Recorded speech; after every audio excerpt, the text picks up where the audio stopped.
আমি প্রথমত সবাইকে বলবো যে সবাই যেন আসলে খুব সেফ থাকে, সবাই যেন যখনই আমরা সেহরির সময় খাওয়া দাওয়া করি বা ইফতারির সময় খাওয়া দাওয়া করি যেন খাওয়া দাওয়াটা মেনটেন করি, কারণ যেহেতু গরমের সময় আমাদের রোজা পড়ছে, খুব বেশি তৈলাক্ত খাবার যেন না খাই। আর রোজার স্মৃতি আসলে অনেক আছে, এই সময়টাতে তো বলা খুব ডিফিকাল্ট, বাট ছোট্ট করে যদি বলি, ছোটোবেলার রোজাগুলো তো খুব অন্যরকম হতো।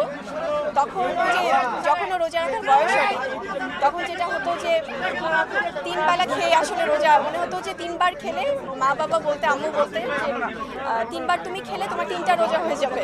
সো এই মজাগুলো তো হয়। আর এছাড়াও আমরা যখন শুটিং করি, স্পেশালি আমি শুটিংয়ের সময় যখন অনেক সময় আছে না আমাদের ঈদ রিলিজ কাজ থাকে, তখন ওই রোজা রেখেই আসলে শুটিং করা হয়। সো সব মিলে আসলে অনেক স্মৃতি আছে।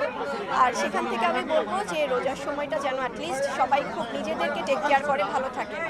আর তাছাড়া রোজাতে যেহেতু আমাদের সবারই কিন্তু কাজের জায়গাটায় প্রেশার থাকে, টেনশন থাকে, পারিবারিক অনেক দায়িত্ব থাকে, কিন্তু রাস্তাঘাটেও যেন সবাই মাথা ঠান্ডা করে একটু চলাফেরা করে।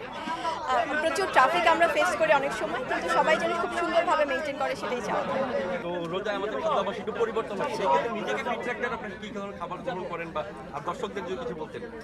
আমি নিজেকে ফিট রাখতে আসলে খাওয়া দাওয়াটাও খুব বেশি মেনটেন যে একদম এটা খাবো না ওটা খাবো না ওরকম করি না। আমি প্রচণ্ড ফুডি, খুব ফুড লাভার, আমি খেতে ভীষণ ভালোবাসি।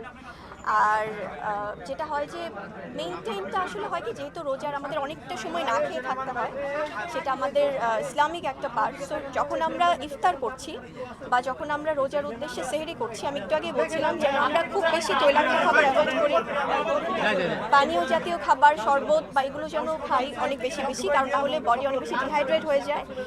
আর হয়তো বা এক্সারসাইজ করা বা জিমে যাওয়া এগুলো একটু অফ থাকবে রোজার সময়।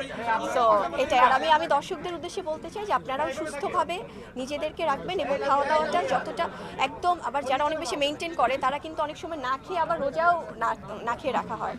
সো খুব বেশি করলে হবে কি, সবাই অসুস্থ হয়ে যাবে। তো যেটা মেনটেন করা যায় সেটাই আপনারা করুন।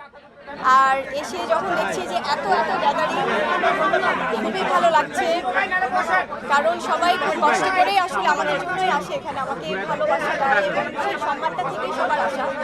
আর এত গরম, যেহেতু গরম পড়ে যাচ্ছে, তারপরেও সব সাংবাদিক ভাই বোনেরা কষ্ট করে এসেছে, আমাদের প্রিয় মানুষগুলো এসেছে, খুব ভালো লাগছে সত্যি।